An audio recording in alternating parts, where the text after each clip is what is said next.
Hello. Anyway, welcome to my studio. Today I just want to show you a little bit of the process I go through in creating one of my paintings.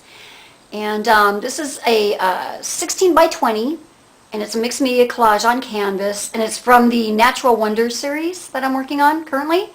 And I want to just do a little part of it just so you can kind of see what I go through in my thought process and as I'm putting one of these together. So here we go. And I've got this up on an easel, and hopefully everybody can hear me. Darn, my voice is like going away. So they can see what I'm doing here. And I try not to really think too much about or overthink my work as I'm doing it. But I do know what I want to get in here. So as you can see too, a lot of times I will put a lot of symbolism in my paintings. For instance, 23 is my lucky number. Now, it may not show when the painting's done because a lot of the symbolism and word strings and whatever I put in my paintings, I usually end up blending under several layers. So, but I know they're there, and it helps me get a deeper connection to my paintings because anything I'm thinking about at the time or feeling at the time, I can put in here and just really connect, with the work.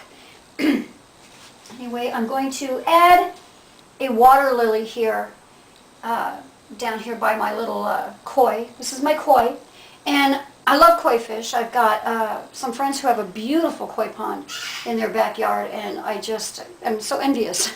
I would love to have one. I don't have room, but I would love to have a nice koi pond. But we are going to put, and I'm just going to get it in here. And what I do generally when I do something like this is I just start sketching it. Sometimes I will sketch something out in pencil first, but a lot of times I just kind of go for it, and like I said, I try not to really overthink about what I'm doing, and I seem to have a lot more spontaneity when I do something like that. So this is how we're going to work it.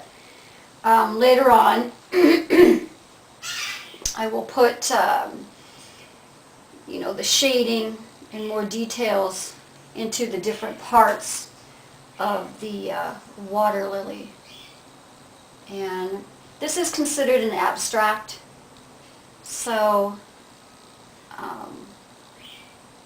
and I really do love working abstractually. I really enjoy the process of it, the elements that go into it, the colors.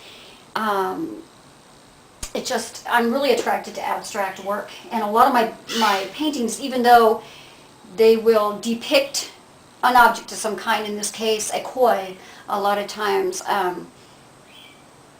the backgrounds and everything around that main element will be very abstract. So that just seems to be, it seems to be what I connect with the most.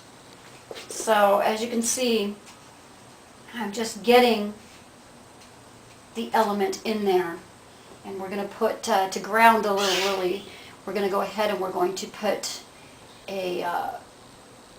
the leaf part of the lily pad in there as well, so it doesn't look like we're just kind of floating.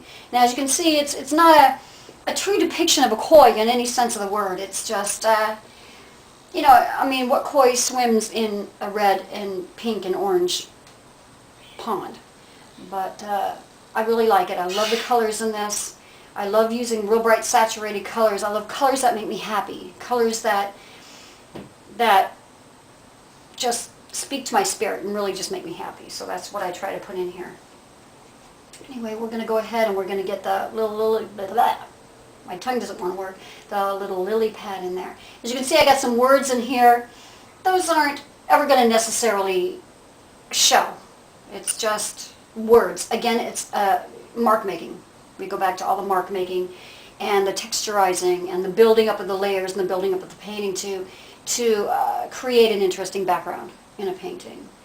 So we're going to get our little leaf down in here. And hope you can see this, and that my lighting is fairly visible in here. And there you have it. And when I do this, I try not to tighten up on my brush. If you can see this, like this, tightening up like it's a pencil. I hold my brush way out here, and I use the tip of my brush to draw, and it works well for me. I get a much more of a flow of the paint and much more artistic outcome. And we'll put a little thing in here in the center of our painting. And that's it. That's basically how I get a sketch onto my background and how I know what I want to do. I can go back in later on, I can alter this, you know, I will add colors, I'll add more detail, you know, to the fish as well as the plant.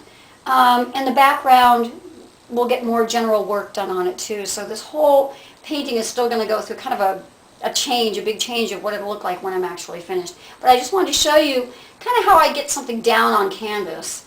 As you can see, I don't really think about it that much. I get it in there, I get it done, and I can move on from there. Anyway, I hope you enjoy this quickie little video, and there's going to be many more.